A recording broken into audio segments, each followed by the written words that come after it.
We're building up our staff all over the country, actually, in the Super Tuesday states. A third of delegates don't get decided until Super Tuesday.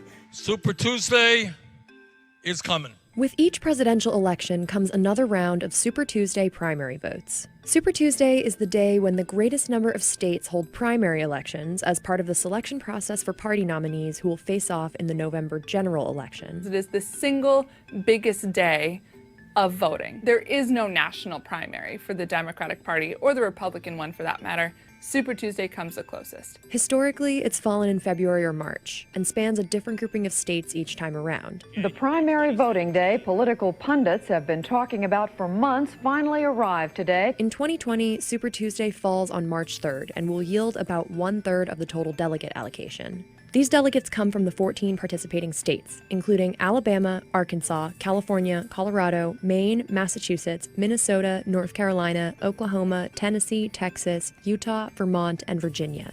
Democrats abroad will also participate in this year's Super Tuesday, as well as American Samoa, which will caucus. Because Super Tuesday includes so many states, it takes the temperature of the largest range of voters. So unlike some of the earlier states in this nominating contest, Iowa and New Hampshire in particular were mostly white, mostly older, a little bit more rural than the rest of the Democratic Party in the nation. Super Tuesday encompasses a much bigger group of demographics of voters. We haven't heard from the most committed constituency of the Democratic Party, the African American community.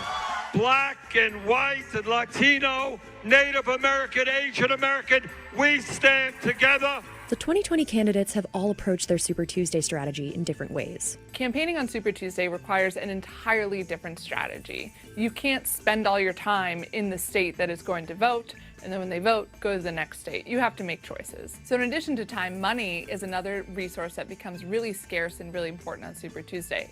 I am once again asking for your financial support. If you're spending time in one state, ideally you want to be running ads in all the other states. This is where former New York City Mayor Michael Bloomberg has a really interesting strategy for running for president. He is not competing in these first 4 early states. You don't see many presidential candidates here in Chattanooga, I'm told. Thank you.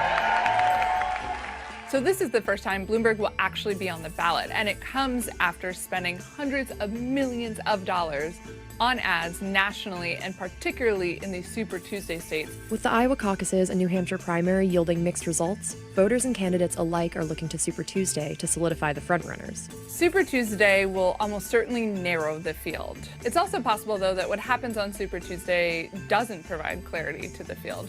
What happens if a cluster of states over here chooses this candidate, these states choose this candidate, this state chooses this candidate. A number of candidates could come out of Super Tuesday saying, I did well, I want to keep going. Super Tuesday is definitely not the end of this nominating contest. There are primaries and caucuses that go all the way into June. What happens on Super Tuesday could make or break the race, or it could not.